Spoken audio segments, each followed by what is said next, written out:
Chapter 4. Thursday late morning. 3 hours later, Doreen had moved out every unwanted item from upstairs, leaving her mattress on the floor of the master bedroom. But instead of getting those things as far as the dining room, she only made it to the living room.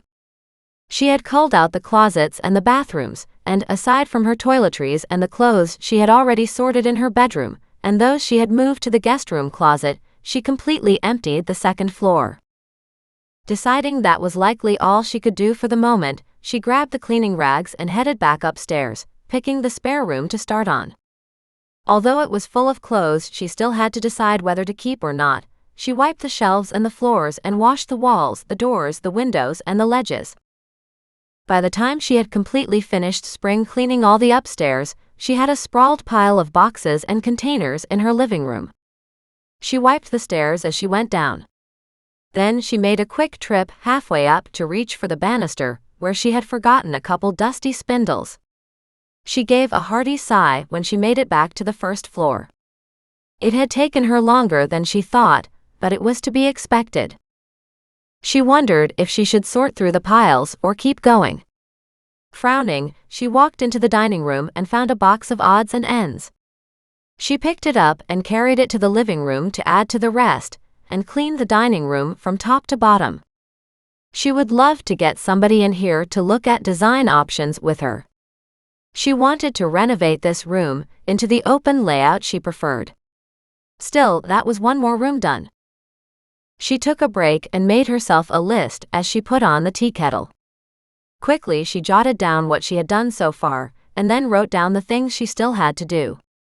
After that, she walked into the laundry room, which also led to the garage. She had to sort a lot of items here too, boxes of stuff, old coats and boots. She picked up everything and moved all of it to the center of the garage. Most of the things left in the garage were junk. She made a second pile in the center for the laundry room contents. That included the laundry soap and all those weird sprays Nan seemed to collect. They made no sense to Doreen. Then she pulled the washing machine and dryer out from the wall, so she could clean behind, finding a dozen odd pieces of lost laundry. She also set the empty washing machine to do a heavy self-cleaning cycle. With that room sparkling, she walked back to the kitchen. "Well guys, what do you think?" They were sound asleep, snoring on the floor, close enough where they could see her, yet far enough they weren't bothered by her multiple bangs and clangs and moving around of things. She walked out to the garage and looked at the stacks there. She started on the easy things, the laundry soap and that one spray she recognized. She picked those up and put them back on a shelf in the laundry room. And then she studied the rest of the stuff, wondering if she wanted to sort them all right now, which would put her off track, or if she wanted to just continue cleaning the rooms. Now, however, the trouble was, she had left everything else from the second floor in the living room. That was why Mac had suggested moving everything to the dining room. Or the garage in the beginning.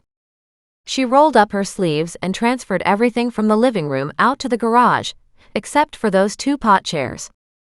And somehow that was almost symbolic. She walked back into a fully available living room, outside of that notorious catch-all hall closet. She walked toward it, almost as if she'd never seen it before. Then she opened it, only to be overwhelmed by coats. She groaned and slammed it closed, leaning forward so her forehead rested on the wood. "Oh Nan," she said. "Just why?" She opened it again and stared, but there was no help for it. She counted 12 coats in all. There was a rod in the garage. Maybe she would hang these up out there without sorting through them first, but that would just add to her workload later. She pulled out the 12 coats, laid them over the pot chairs, and emptied one layer from the front closet.